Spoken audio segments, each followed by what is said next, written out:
Hello everyone, and welcome to this webinar on online and blended teaching. My name is Rob Hancock. I'm UCU's manager for the CPD programme, and I'll be chairing this session this afternoon. This webinar is part of a series in the Fund the Future campaign, which is designed to showcase the union's priorities in an interactive and participative fashion. So we will be running for about an hour. Hopefully we will finish on the dot of 2 o'clock, so I know everybody else has got other things they need to be getting on with. We will be recording the session, so if you need to get up and miss a section or whatever it is, we will be sharing the link as soon as it's possible. We're not sure whether we need to edit it or not yet. Hopefully we'll be able to make it available pretty quickly. The format for the session is that we've got 3 speakers today. Each of them will introduce their own subject area for about 10 minutes or so. But as you can appreciate, there's an awful lot to cover. So I'll try to give them the benefit of the doubt anyway. So I won't be restricting them strictly to 10 minutes. I'll be letting them run over a little bit if necessary. And we will be dealing with as many questions that we've received from you as we possibly can. Before the session had even started, we'd received 127 questions. So we've managed to hone those down and composite a few and make sure that we cover the main issues. But I would encourage you to add any questions that occur to you as the session's going along. I understand through YouTube there is a facility to do that. And we will be keeping an eye on those questions as the session progresses. The first speaker we've got up for you today is Alex Lancaster, who's UCU's Health and Safety Officer. So you can imagine how busy Alex has been in the last few months. Alex is going to say a few things, overview of health and safety considerations as far as working online goes, issues around working remotely from home, and issues around new technology.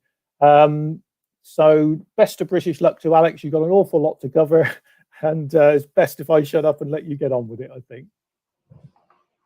Thanks, Rob. Yeah, okay, so there is quite a lot to cover around health and safety. So I will try and just give you an overview of some of the key issues that you really need to consider when we look towards online learning and a blended learning approach. So obviously employers are moving more towards this approach because of COVID-19 and the fact that they can't safely accommodate large numbers of staff on campus and adequately control the risks of exposure to the virus. And so, employers are moving more towards these blended learning models and online teaching. So, I realize that during lockdown, people have been doing these things very quickly. But in the longer term, when employers move towards what everyone seems to be calling the new normal, then we need to look more at how employers are planning and managing the risks, the health and safety risks around online learning. So obviously, there is significant change involved in moving to a blended online delivery model. So you'll have new technology that you'll have to understand and master and cope with. Increasing workload, changes to working time. You will also see a difference in the pace of work. And these are all health and safety issues, and they all obviously have a significant impact on people's mental health and levels of stress. And so the safety committees and the safety reps and safety committees regulations, they give health and safety reps from unions the right to consult on all of these issues. And the introduction of new technology is specifically listed as one of those things that unions should be consulted upon. And because there's a recognition that this has a significant impact on workplace health and safety. And, many workplaces where there are, where there is a lot of usage of new technology and lots of change do have new technology agreements in place around this, and technology health and safety reps, for instance. So there is a lot of information out there that we can build upon in this regard. So alongside all of these issues, we will be looking to increase the training for members of staff around online learning and teaching delivery. increase in skills. It will have an impact on job level, job roles, job design, the support that you're going to be getting, and your development.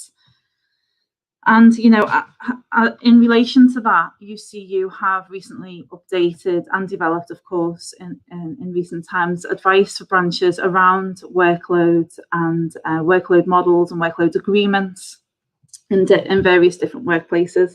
So we'll try and link that up in the chat for you to have a look at. So when it comes to risk assessment, you know, the management of health and safety at work regs under Regulation 3, the employers are required to put in place suitable and sufficient risk assessments. Now, stress is a workplace hazard and it has to be considered as a health and safety risk. And for that reason, we can utilise health and safety legislation quite effectively in collective bargaining when we're looking at negotiating agreements with employers around these issues.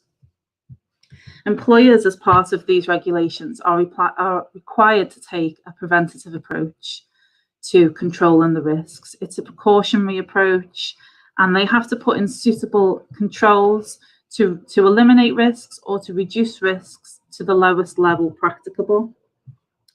When it comes to managing stress in the workplace, the health and safety executives, the HSE management standards can be quite useful for reps in helping to draw out the various different stresses that can exist in the workplace. So, for instance, it will list things like, you know, the demands on people, the level of control you have over your working day and the activities that you do, what support is in place, and that includes training and general management support, how it impacts on your relationships in the workplace, your role, and also how much change there is to your working life and how that's communicated and managed to minimize any risks to your mental health or well-being. So when it comes to the development and implementation of risk assessments and their review, health and safety reps must be consulted on all elements of this. And so it's a real opportunity to put in place key control measures to reduce risk levels. Now, these should be put in place before activities take place or as soon as a hazard is identified as causing any significant risk to people. So, you know, you may find that risk assessments may already exist and you need to review them, or you may need to present these hazards to the employer so that they can start discussions with you around putting in agreements and risk assessments in place to manage the risks associated with online learning. And of course, as part of that, there are equality considerations as well, which do need to be captured in risk assessments, generic and specific risk assessments, and where appropriate, individual risk assessments as well. You know, we have issues around safeguarding, around lone person working, and there are obviously general stresses, of course, around isolation from home working, and the support that you get and how the sort of relationships that you can have with colleagues and managers.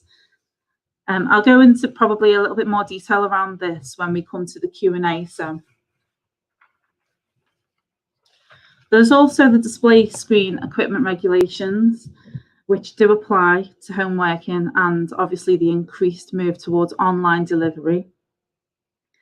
And as part of that, you know, it's not just about the safe setup of workstations and access to, you know, suitable equipment. This is also has to take into account job design, timing of breaks, and these should all be factored into workload models and workload agreements around pace of work and management of your working time. So the DSE regs require that there should be changes in activity, for instance, so that your work isn't monotonous, and that, you know, breaks, what is considered a suitable break is dependent on the job role itself. So some, you know, roles that may involve a significant amount of online work will likely to have more frequent shorter breaks because of the type of work and the extent of online work and that there is. And so we really need to not just take a blanket approach. We need to look at the roles and the requirements of those roles. And as part of that, if employers are moving towards a blended learning approach, they need to look at job design. And so the DSE regs require that they ensure that staff are taking suitable breaks, and that you take breaks at a time when you're at your most productive and not when you're tired or fatigued, because this does not help with productivity or mental health and well-being of workers. So there are also, in terms of mental health more broadly, we do advise that workplaces set up generic stress risk assessments. Now, these could be specific to home working or online learning, and they could be more broadly capturing some of the stresses that exist around COVID-19. And you can use the HSE management standards, as I've already explained, to draw out some of these stresses in the workplace, particularly as it's likely that those staff who are at greater risk of contracting COVID-19 or suffering poorer outcomes are going to be more likely to be working from home. So there is an equality element of this, and that a level of exclusion could lead to isolation for these groups of staff. We do have equality considerations as well for disabled staff when we look at accessibility of online software, and also implementation of reasonable adjustments to allow for, safe working in the home. And so all these sort of issues do need to be considered when we look at risk assessments, and employers have a duty to meet these requirements under the various health and safety legislation. And in doing that, they need to consult with reps as well. So I think I'll leave that there for now and hopefully pick up some more detailed issues in the question and answers. Lovely. Thank you very much, Alex. That was really clear.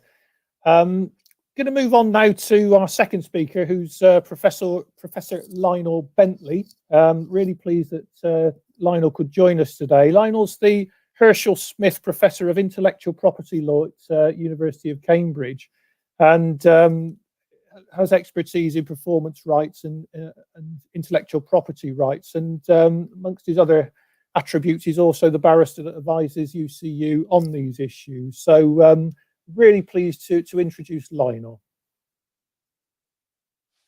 Well, thank you, Rob.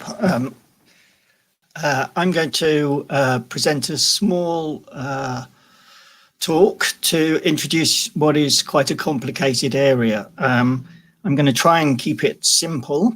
Now, Ed, I believe, is going to make available the slides now. Thanks, Ed.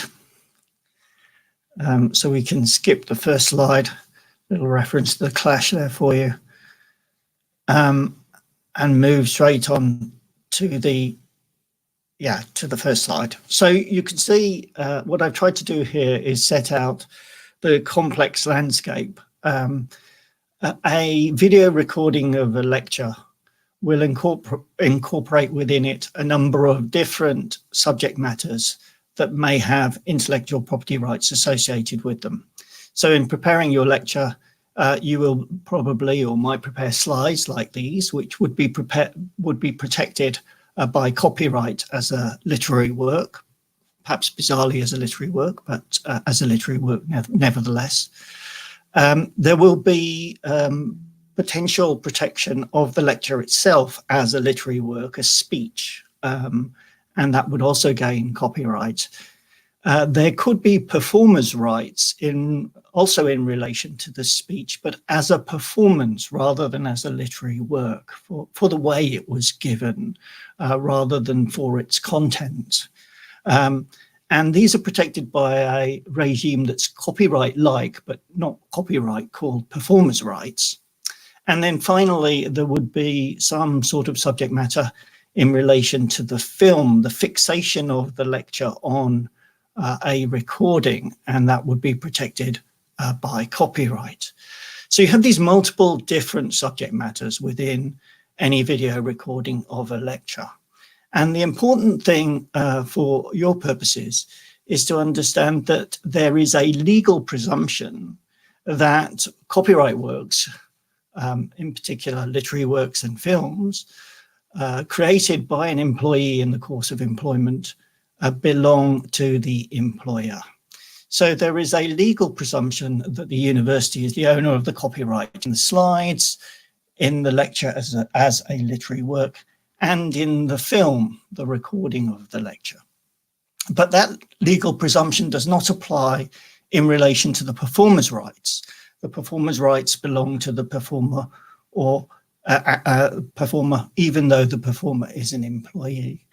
And that means that those rights need to be dealt with separately, either in a university policy or through some other form of consent. So Ed, can we move to the next slide, please? So when we consider lecturers' rights as performers, many of us might not really feel very comfortable being described as performers, but probably for legal purposes, a lecture is a performance. We see that lecturers are given different sorts of rights as performers. Some are called non-property rights.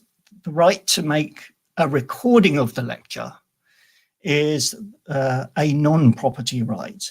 So the lecturer must give their consent to the employer to make the recording, but that consent might be implied from the lecturer's action. So if a lecturer turned on a recording apparatus to make the recording, then there's implied consent to the recording being made. There are also some rights that are given in performances called property rights. The right to make a copy of the recording and the right to communicate the copy of the recording to the public, including to the student cohort, are property rights. And these are treated differently from the non-property rights. These rights are capable of being assigned to the employer. So this can be an assignment in writing, or this for an assignment to occur, there must be writing. And for future performances, that writing must be in as part of a contractual agreement. So it might be that some universities have policies by which the lecturer assigns their property rights in the performances to the university, but you would need to check to see whether this is the case. If it's not the case, then those rights can be also licensed. So consent can be given either express or implied to the university to make the recordings available to the students. The third form of rights, which are actually not all that useful in the end, are moral rights. The performer also has a moral right to be named and not have the performance to be modified in a way that distorts it. But these rights only apply where the performance is recorded in a sound recording. And I think now we foresee that most of the kind of lecture capture we're going to be concerned with, at least in the COVID period, is audio-visual lecture capture, and the moral rights just don't arise in relation to that. So the final set of slides, please, Ed. Thank you. How do all these rights pan out? What are the lecturer's interests? What do they want? And how can the performer's rights be used to achieve those goals? Well, the first thing that lecturers always want is to avoid competing with themselves. And so they want to be able to stop the university and third parties from further disseminating the recordings. As regards the university, that can be particularly important also to stop you undermining your own right to take industrial action, because there is a danger, and there's already some history, as many of you will know, of universities using recordings in place of lectures where the lecturer is on strike. As against the university, the key here is to license the use of performance in a limited way. So to allow the recording to be made available to the particular cohort of students for the particular academic year only, and therefore to limit the university's ability to utilize the recording of the performance beyond that period or in other circumstances. Some of those goals can also be achieved in assignments, making sure any assignment the university tries to negotiate for is limited by time and market. The interest in avoiding a recording competing with oneself also applies to third-party use. So it's in the interests of lots of lecturers in many circumstances to try and prevent the unlicensed copying and dissemination of recordings of their performances by third parties.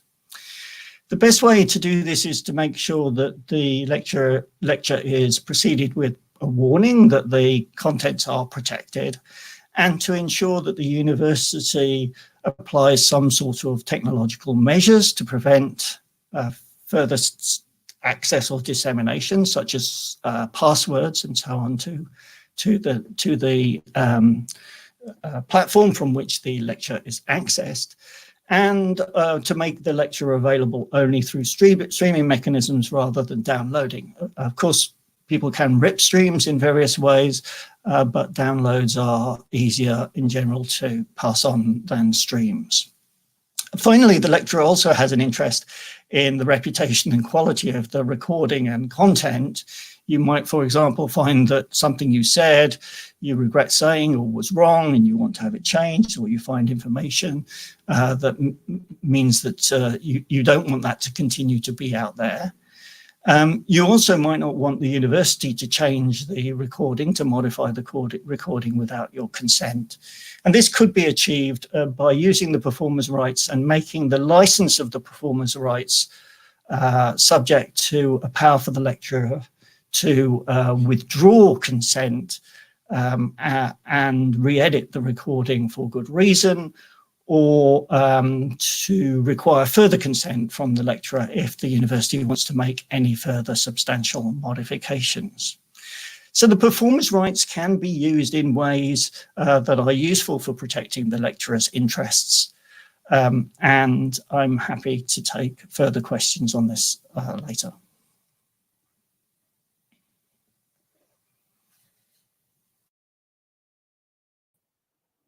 Thanks, Lionel. That was really useful, and I know that that will get to the heart of a lot of the questions that a lot of members are asking at the moment. So thank you very much for that. Next up, we got Jenny Lennox, who's one of my colleagues, Carlos Street, part of the bargaining policy and negotiations team. Probably the best way of introducing Jenny is to say that Jenny's written the book on this, more or less, or at least she's written the guidance, which came out this morning on this subject. So I'm sure Jenny will be talking around the document that hopefully some of you will see. That's an FE document, actually. So Jenny will say about developments in HE, I'm sure. Jenny, over to you. Thank you, Rob. So I am going to talk a little bit about the FE guidance that hopefully FE branch secretaries and chairs have received this morning by email.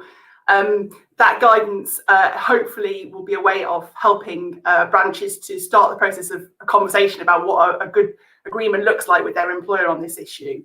There is already HE guidance that's already out there. It's actually from 2013, so it doesn't include references to the Data Protection Act and General Data Protection Regulations. And we will be updating that soon, but it's a good place for people to start. I think links to both of those can be posted in the chat now, so you can have a look at those when you want to.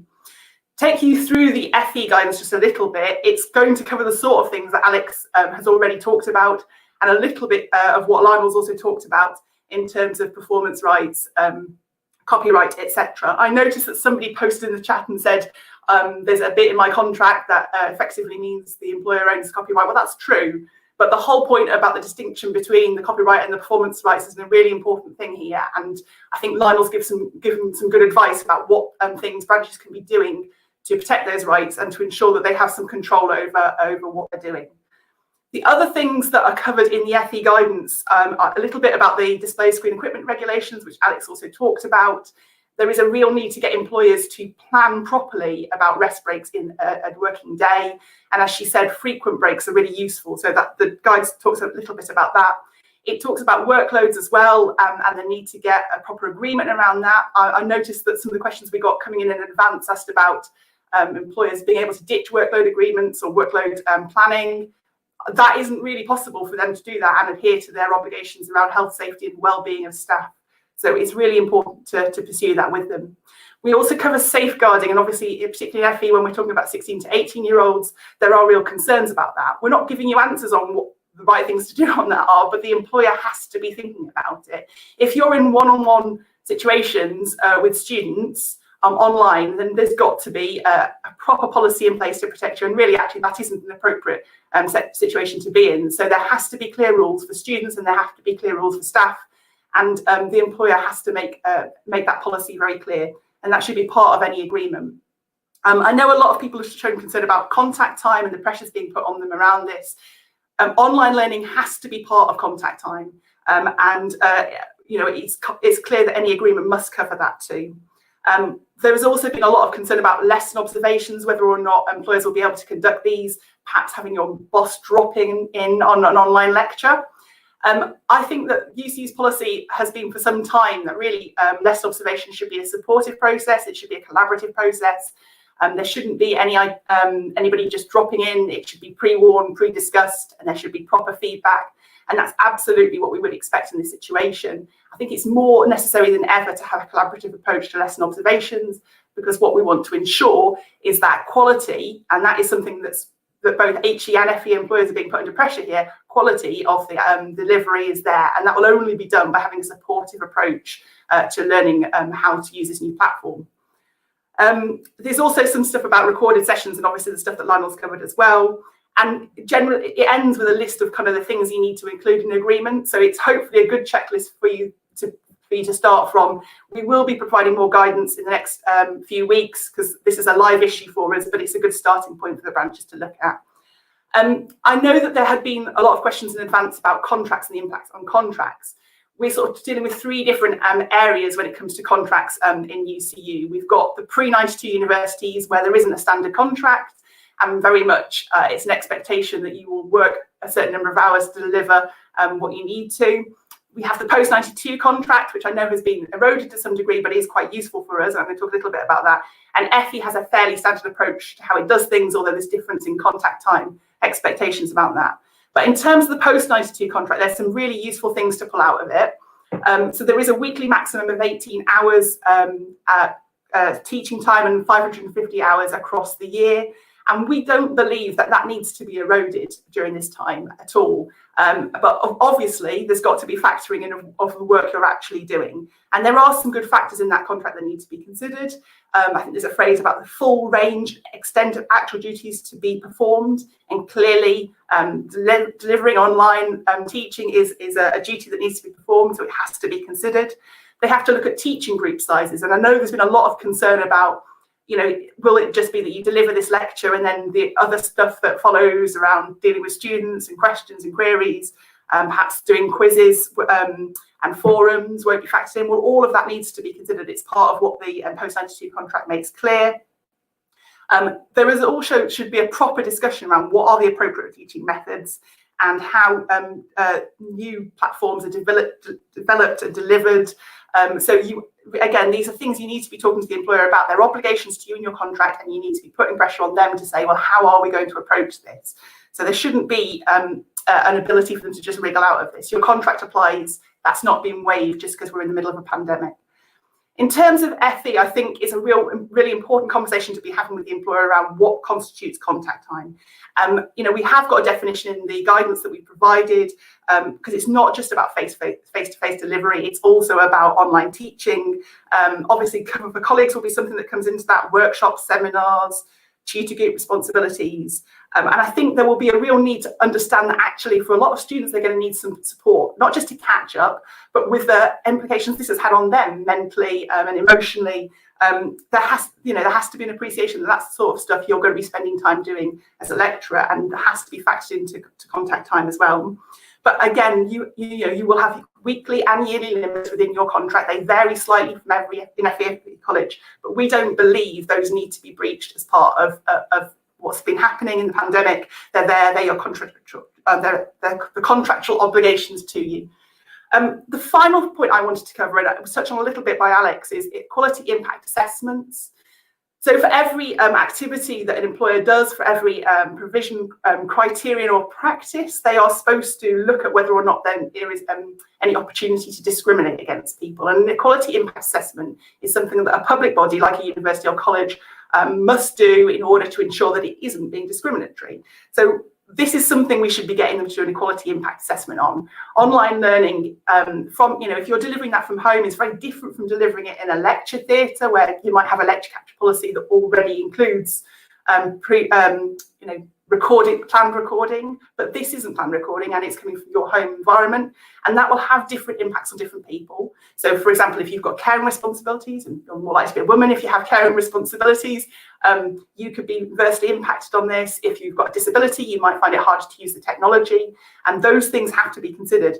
And to kind of give you a positive news story on that, I know that Leeds University were engaged in a discussion around lecture capture policy recently. They asked for an inequality impact assessment, and the employer was expecting a turnaround of 48 hours on recordings with captions on them. And they wanted the individual employee to look at the captions.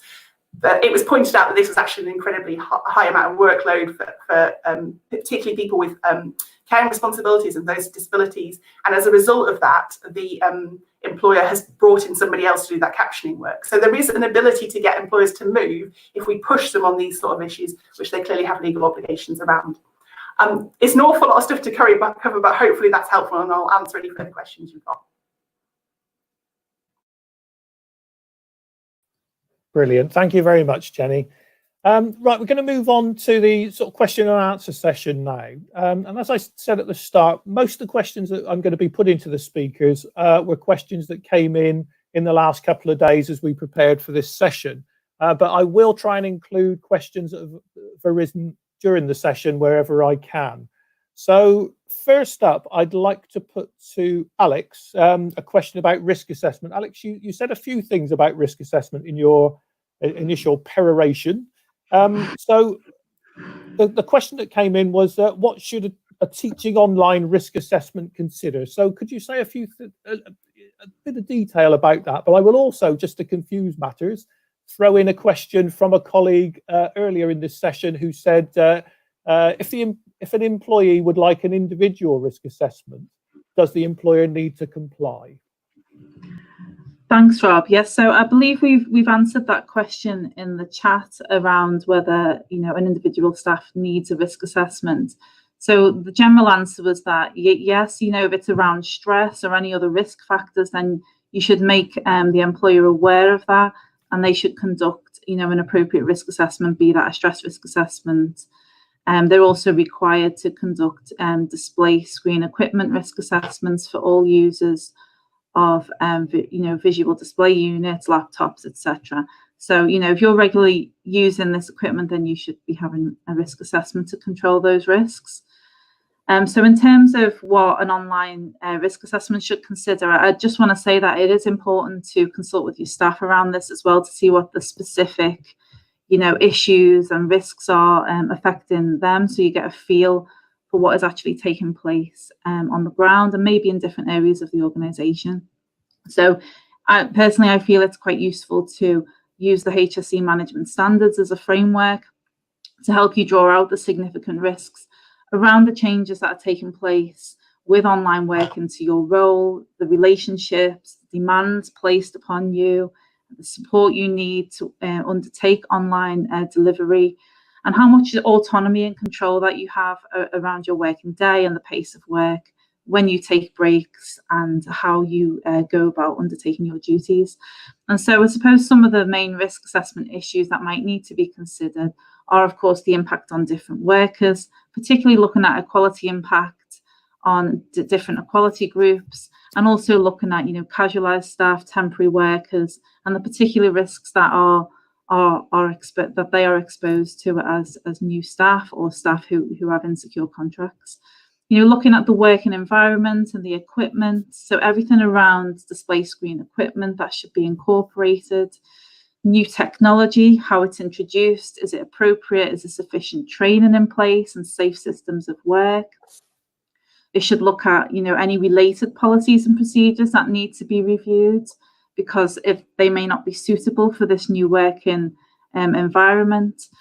And in particular, looking at the workloads, models or arrangements that you've got in place and reviewing those, and the different risks that arise around pace of work with online delivery and different time that it might take to prepare, for instance.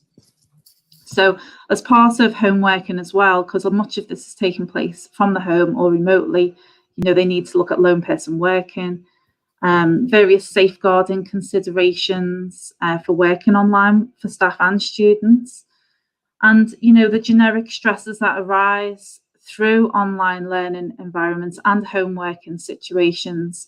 So we have issues around monitoring, surveillance, performance management, isolation, management support and guidance, lack of control over working time, poor job design, and concerns around career development and progression.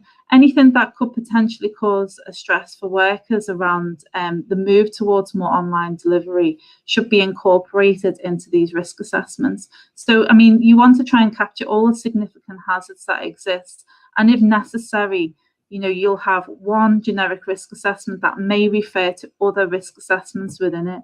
So that's a pretty good approach. And, obviously, you need to draw in expertise as needed, as well as consulting with those people who are most affected. Lovely. Thank you very much. Now, it appears to me that the forces of reaction have conspired to try and get Lionel off this call, because Lionel's had some significant problems. I'm not sure if you're still with us, Lionel. Are you there? Right. Let's go to Jenny then in that case. So the next question then will be for Jenny. Sorry to spring that one on you, Jenny. Okay. Somebody asked a couple of days ago, can we agree as a national union can we sign up to an FE agreement with the AOC for a reduction in contact hours for people doing blended learning?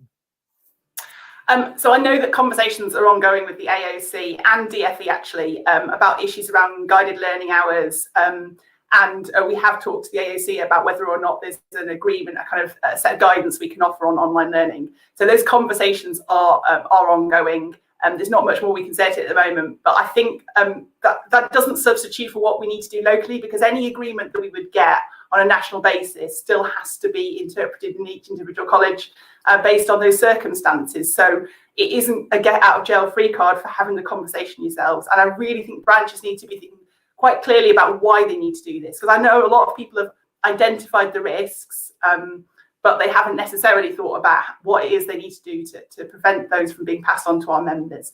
And I'm going to keep on saying it because Alex has said it, but the health and safety approach is this is absolutely the best way to be going about it. They should be risk assessing this activity. They might say, oh, well, it's not quite so new anymore, but the point is that it's being done in a different way, and it's a new activity that poses a risk for people. Us providing interim support in the middle of a pandemic is one thing, but this is a piece, work they want to be ongoing for months, possibly years, and we need to be saying right now, these are the things you have to do, and this is the shape of an agreement we want. Lovely. Thank you very much. I've got a feeling Lionel might be with us now, he says, hoping for the best. Lionel? Can you hear me?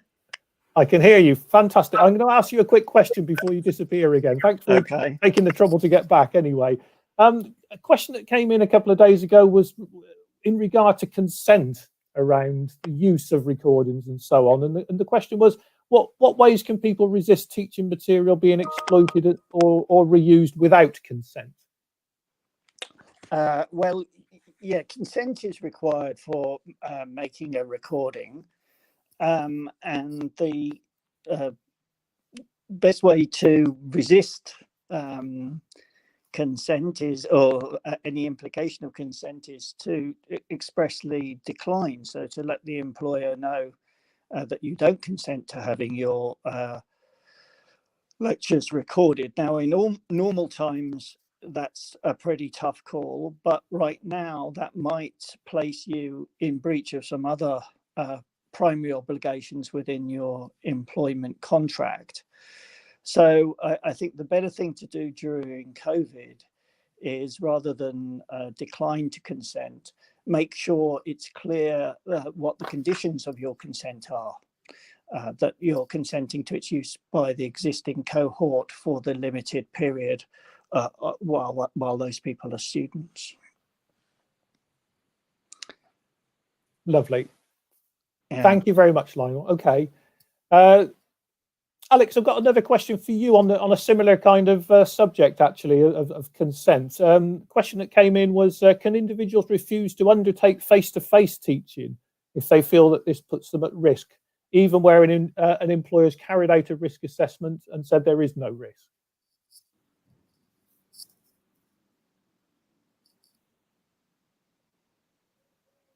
Alex?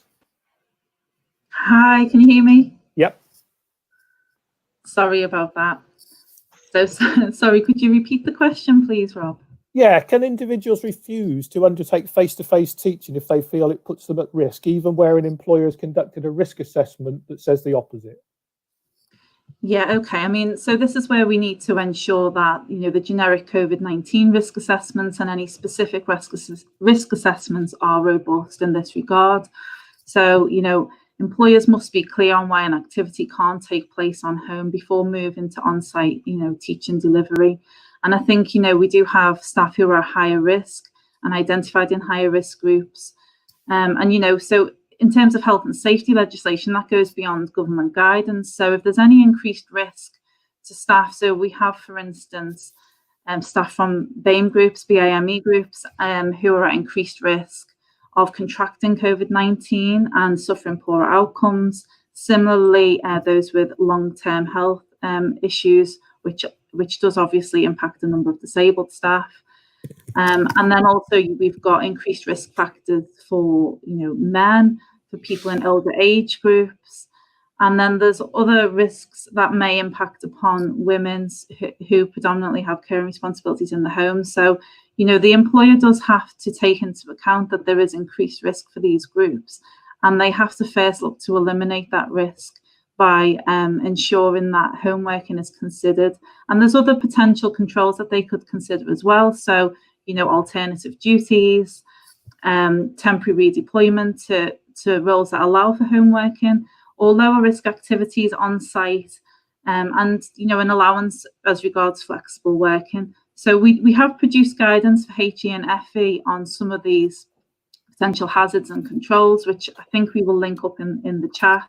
So we've got specific advice around the safe return to the workplace and the sort of hazards and controls that should be captured in these risk assessments to make sure they're robust. And they do have a duty to consult with the unions on this. And if we don't feel that these risk assessments are suitable and sufficient, then we can escalate those matters. And so you should keep in contact with your regional officers if you feel that these issues need to be escalated further. In terms of just a general refusal to undertake face-to-face teaching where there are no increased risk factors, of course, we would want employers to look at the R rate in those areas and whether appropriate controls are already in place to reduce risks to low levels for all staff expected to work on site. There could be, for instance, an impact on stress levels, and people may just be fearful of working on site. And so a stress risk assessment should be undertaken for those workers, and a potential control could be working from home. So it's just important to get advice around these issues so we're not seen to be unreasonably refusing to work on site and conduct any face-to-face teaching. Spot on. Thank you very much. Jenny, if I can come to you next. One of the issues that sparked a lot of interest with people when they were putting the questions in was about workload and working hours and the additional effort that comes from particularly blended teaching and teaching in a whole new way, really. And the question was, what advice should we be giving to members regarding working hours and workload? We've got actually extensive advice on UCU's website that people can find under the workload campaign about how to approach this issue. It's something that UCU has actually been picking up for a number of years now, and Alex's predecessor as health and safety official, Adam Lincoln, did quite a lot of work with branches around getting them to have a health and safety approach towards workload. So it's pretty much what Alex is saying, really, that part of assessing the risks and understanding what it is that the online working involves is looking at the workload, the work pressures that are going to be brought about as a result of it. So, I keep on saying the same thing, but I really think it bears repeating that we've got to take a health and safety approach to this. It has to be that we put the onus on the employer to ensure the health, safety and well-being of staff. that they've got an obligation to do that. And if they won't take action, get in touch with your regional office. We'll put out a press release, we'll embarrass them and say, this employer won't engage on this issue. It doesn't care about its staff, it doesn't care about its students. I'm sure they don't want that out in public. And actually, I think they will want to engage on this. We haven't got all the answers, and neither do they, but I think it's important to be starting to ask these questions. There are some really useful guides out there about the kind of good approaches to our online learning. Hopefully we'll be able to post those up in the chat as well. There has been quite a lot of thought process about the sort of amounts of workload involved in some online delivery. It's worth reflecting on that as well. You're not going to get it perfect every time. And I think the most important thing to get employers to realise is that autumn delivery in FE or in HE is going to be problematic. We will probably have people who are going into colleges and to universities because that's the only way for them to access learning. But a lot of students won't be doing that, and our delivery is not going to be seamless, and it's not going to be perfect. It's going to be what it is, and it will be better if we've got proper support for the staff. We've properly thought about the approaches they're taking, and there's a genuine interest in making sure people get it right with support, not by coercion. Spot on. Okay, thank you very much, Lionel. One for you next. If we wanted to hold a general line that says that seminars will not be recorded, what kind of legal arguments could we deploy?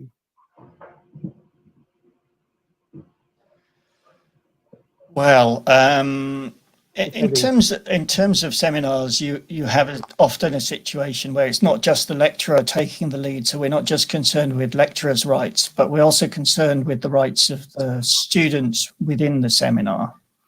And although, as I explained earlier, the copyright in any lecture as a literary work will presumptively belong to the university, that wouldn't and is unlikely to be the case in the relation to the things said by the students. So insofar as they can constitute literary works, the students have some copyright, and the university would need to get the consent before making recordings or further distributions of those materials. There is also the performance rights that we've already been mentioned that could be used to resist recording of the seminars. Those belong, as I've said, to the lecturer insofar as holding a seminar is a performance. And then, of course, there are legal rights outside of the field of intellectual property that may have an effect, in particular data protection. And lecturers and participants in seminars will be making available personal data.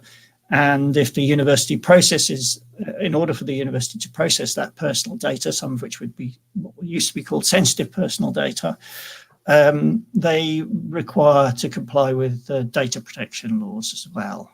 So that might involve, for example, informed withdrawable consent. Lovely. Thank you very much. Alex, I've got one for you next. Jenny, you might want to chip in on this one as well towards the end, but I think it's important to acknowledge the fact that the current situation is affecting our BAME colleagues more than others. So, Alex, in terms of risk assessments and also equality impact assessments, if you want to speak on that subject as well, how can branches and members go about making sure that we protect BAME colleagues as best we possibly can? Thanks, Rob. So yes, we do need to ensure that we are specifically identifying Black, Asian and minority ethnic groups as at increased risk of contracting COVID-19 and increased risk of suffering poor outcomes. So these need to be specifically identified in the risk assessments. And, we've got guidance out there around this and suggested control measures.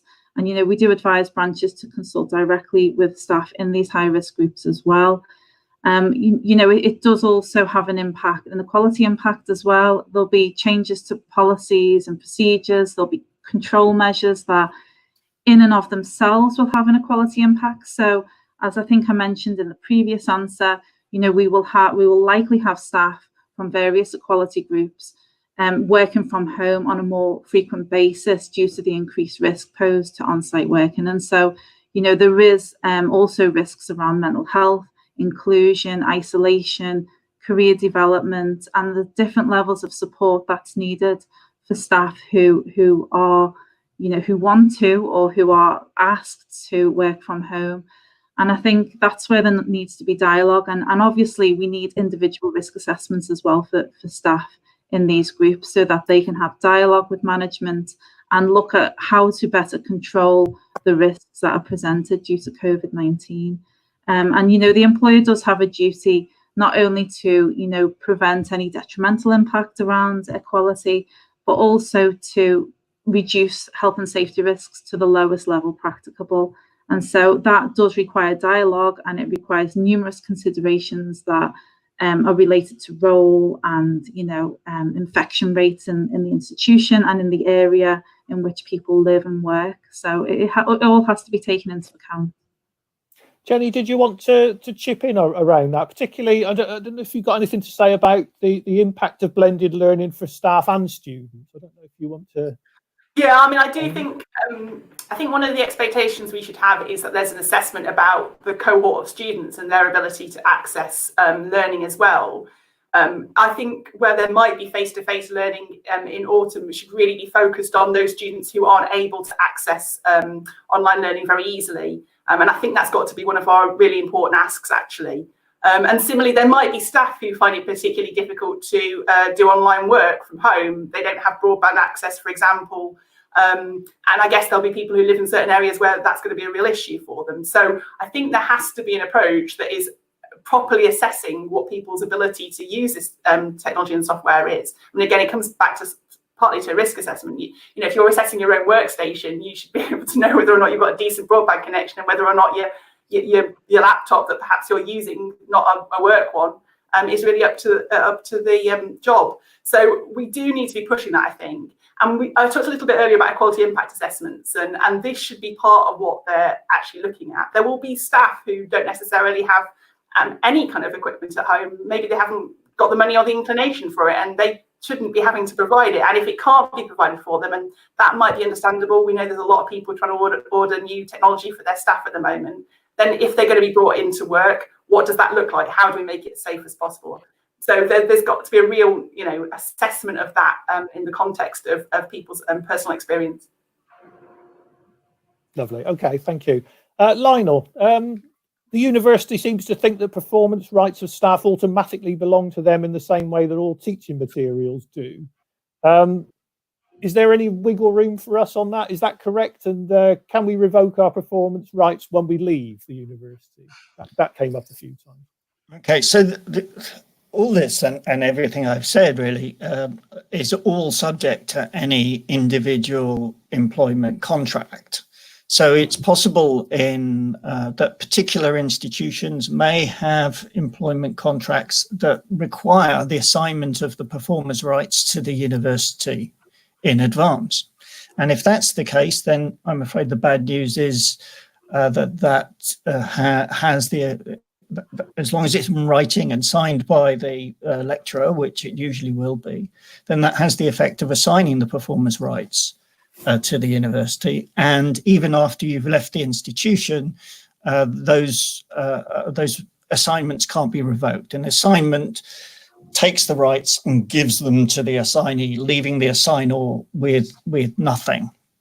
Of course, performances after you leave the employment will belong either to yourself or your new university, depending on what the contract is there. But if there's no explicit assignment of performance rights, then the statutory presumption that the employer is the owner of performance rights does not apply. Does the statutory presumption that the employer is the owner of copyright does not apply to performance rights. So the performance rights remain prima facie with the employee lecturer.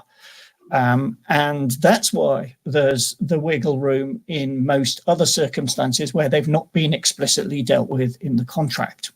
You then get to some intermediate situations where you might have a university policy that says the lecturers agree that the performance rights belong to the university. And then the question is, what is the legal effect of that university policy? Is it something that has been incorporated into the contract? And I think the UCU's view is that only if those policies have been approved by the trade union can they be appropriately incorporated into the contractual arrangements between the lecturer and the university. Thank you very much, Lionel. Jenny, if I can come back to you, one of the issues that came up a lot in the questioning, quite understandably, was the thought that people were going to lose their jobs on the back of all this online delivery. So could you say a few words about what could be done to prevent online content replacing real living UCU members? Well, I think a large part of this sits in what Lionel's already talked about, which is about making sure that recordings aren't just kept forever and ever. I know in a lot of universities where there's been lecture capture policies, employers have sought to kind of retain them on file for a period of time. And the pushback from our branches has been things like not wanting them to be used during industrial action. But there is an obligation for them to make it clear about how long they're holding any kind of recording for. So I think the main thing branches can do is make sure that a policy restricts as much as possible how long a recording is held for. One, because it doesn't have academic relevance to just hold something forever. Thought processes change. The views of individuals who deliver lectures change based on their learning. So actually holding it for a long period of time doesn't help academic progression. So we want it restricted really to the cohort of students for which it was intended for in the first place and to that academic year. And I think Lionel's point around making sure that it's really just a license of performance rights on that basis is a useful way to push it. But in terms of the general data protection regulations and their obligations by the Data Protection Act, there shouldn't be holding of personal data, and any film that includes you or your voice is personal data is held for a long period of time without justification. So again, that's another area to push on for employers. And I mean, we say this in the context of universities, these things apply as well in colleges. It's not any different. But I think, you know, we continue to have relevance. Doesn't matter whether or not we deliver something online. The thought process around what we're saying right now about lecture capture and about recording of lectures will change because of the nature of the fact that it becomes a process that's going to happen more and more. So having this recording in a couple of years' time might not be relevant either. And I think people do have to kind of understand that our thought process develop, and that's the whole point of education. Exactly, well put. I'm conscious of time. We've got a couple of minutes left. So by way of rounding off, I'll just ask one final question that came in. And I'll put it to all of you just to see what you think. Somebody asked, I really like this question. What in your view would constitute reasonable face-to-face teaching? What would it look like in the autumn? When we go back? Lionel, I think I've got to throw that to you first of all. What would it look like for you in the autumn? Well, I'm very pleased to say I'm on leave in the autumn and the spring, and I'm hoping that there'll be a vaccine in place by the time I return, so I don't actually have to think about this at all. I think it's very difficult, and I mean, for me, the thing that we've not been all helped with sufficiently is the question of how to prepare these kind of materials for effective pedagogy. And there seems to be a working assumption that delivering an ordinary lecture via video link or using a video link is the same thing, and I'm worried about that. Lovely. Alex, what do you think? So I've put, so there should be links in the chat, but there's been 2 webinars for FE and 1 webinar for HE, which will be available to everyone on what constitutes a safe return to work. So obviously we do touch upon what controls need to be in place for face-to-face teaching to be conducted safely. So from a health and safety perspective, there's so many controls that need to be put in place before we can move to on-site face-to-face teaching delivery. And so, you know, these things need to be implemented. You know, people need to be aware of safe systems of work. They need to see the risk assessments, and your unions need to be adequately consulted and agree that these are suitable and sufficient risk assessments that are being implemented. So for me, I can't see how employers can do this in any particularly large numbers. And again, they need a significant amount of workforce planning. They need to understand the risks that are presented within the workforce, so the different risk factors that staff may have, and they need to plan accordingly. Obviously, that also involves students as well in that regard, and anybody else who comes into contact with their business. And so so you've got workforce planning, and they also need to look at safe staffing levels around, safety critical issues and delivery of those. And so a whole host of issues need to be properly considered by employers before they move to on-site delivery.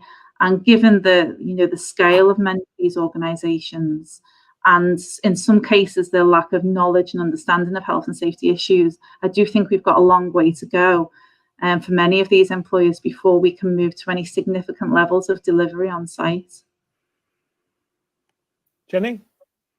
I was going to say, I think probably we're talking quite small scale, and I think very few students, and I keep on saying this, but I think it really bears repeating, is that's got to be based on need. Who can't access education, who struggles at home to do delivery, and that's kind of got to be the priority approach from both the union and from a student point of view as well, I think. I know that NUS has done some surveys of its members and found out there are real problems for some students in terms of accessing online learning. So there is a real obligation on both colleges and universities to give that proper thought process. I think the thing that probably also needs saying is that there's an awful lot of speculation about a second spike in September and October time, and I know that employers have been talking about that. There has been, I think, the Times Higher published a list of what some universities were planning to do in terms of face-to-face versus blended versus online learning. I think there's going to be an expectation that our members are pretty nimble and going to be pretty flexible. But as Lionel pointed out, writing a lecture to deliver in a lecture theatre is not the same as doing something for online learning. So I think that's the thing that's really important in this. If everybody's serious about trying to be as flexible as possible, but also trying to provide something of quality, education that actually is useful, there's got to be a lot of leeway. There's got to be proper support in place. This idea that universities or colleges are ditching staff who are just sessional, hourly paid is ridiculous. What you actually need is much more support in the situation to actually have that flexibility you need. To provide support perhaps in what would be a big mass online lecture, to have breakout rooms. There has to be a nimbleness created by having the staff, the support staff in place to do that.